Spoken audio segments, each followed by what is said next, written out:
Runs kids videos. Welcome बच्चों, आपका फिर से स्वागत है हमारे चैनल में, जहां हम आपके लिए लाते हैं एक से बढ़कर एक मजेदार और मनोरंजक 3D कार्टून्स। जैसा कि हमने आपसे प्रॉमिस किया था कि इस चैप्टर का हिंदी ट्रांसलेशन वाला वीडियो हम तभी लाएंगे जब हमारे चैनल के 1000 सब्सक्राइबर्स हो जाएंगे।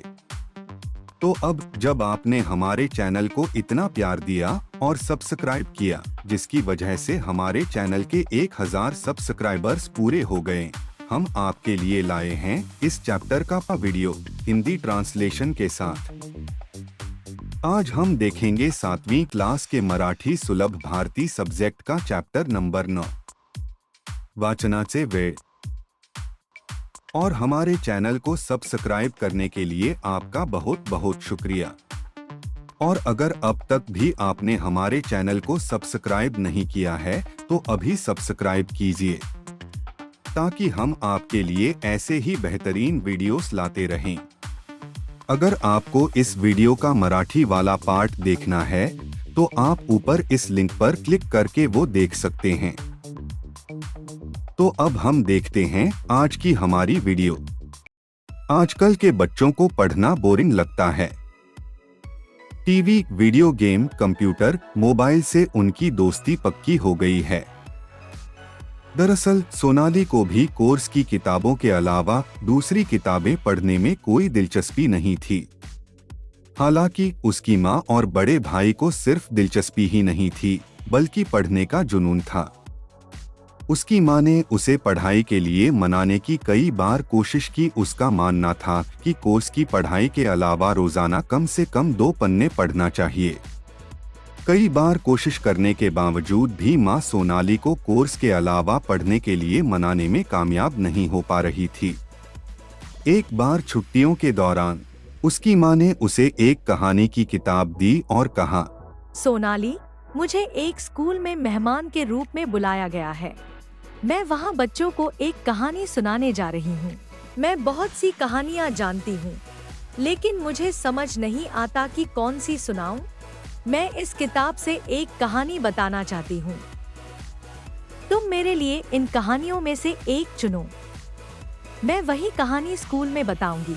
माँ को मदद करने की बात से सोनाली को स्कूल में उसकी टीचर ने कही हुई बात याद आई। हमें हर किसी की मदद करनी चाहिए।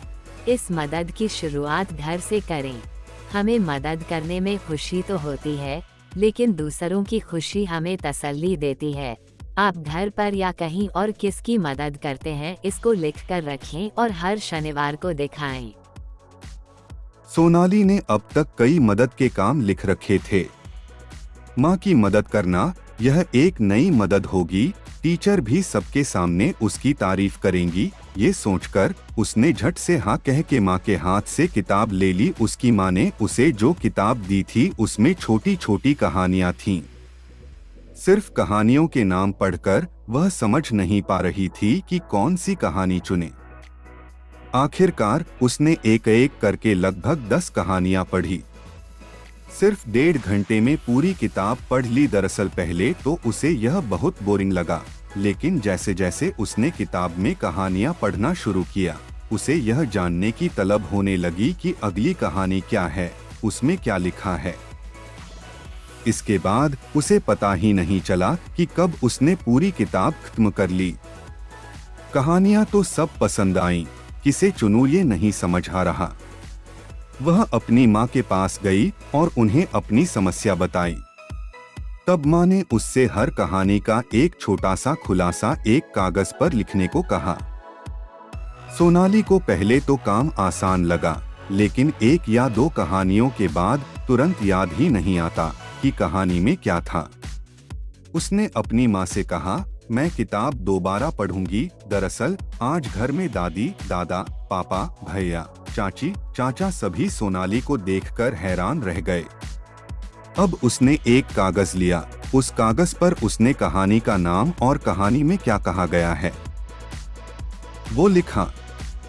देखते देखते उसका कागज भर गया। वह दौड़कर अपनी माँ के पास गई और उन्हें वह कागज दिखाया। माँ को वह सब देखकर उसे उसका फक्र महसूस हुआ। जब उसकी माँ ने घर में सबके सामने उसकी तारीफ की तो उसकी खुशी का ठिकाना नहीं रहा।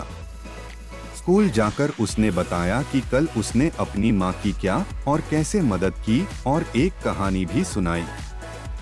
उसने अब तक कभी कोर्स के अलावा पढ़ाई नहीं की थी। उसने यह बदलाव सभी के लिए खुशी की बात थी।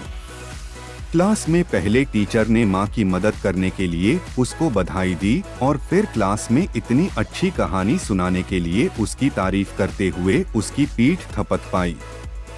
आज सोनाली बहुत खुश थी।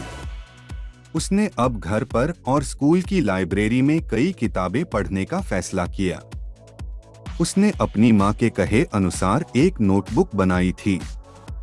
इसमें वह पसंदीदा लाइंस या कोई घटना लिखती थी। सोनाली को बढ़ावा देने के लिए बाबा ने उसके जन्मदिन पर उसे एक अच्छी किताब तोहफे में दी और उसकी क्लास के सभी लड़के और लड़कियों को भी एक किताब तोहफे में दी। अब सोनाली को किताब पढ़ने के लिए अलग से कहने की कोई जरूरत नहीं थी। अगर आपको हमारा ये वीडियो पसंद नहीं आया हो तो वीडियो को डिसलाइक करें और अगर पसंद आया हो तो वीडियो को लाइक करके अपने दोस्तों के साथ शेयर जरूर करें और हमारा चैनल सब्सक्राइब करना न भूलें ताकि हम ऐसे ही और वीडियोस आपके लिए लाते रहें। तो मिलते हैं अगले वीडियो में, तब तक के लिए गुड बाय।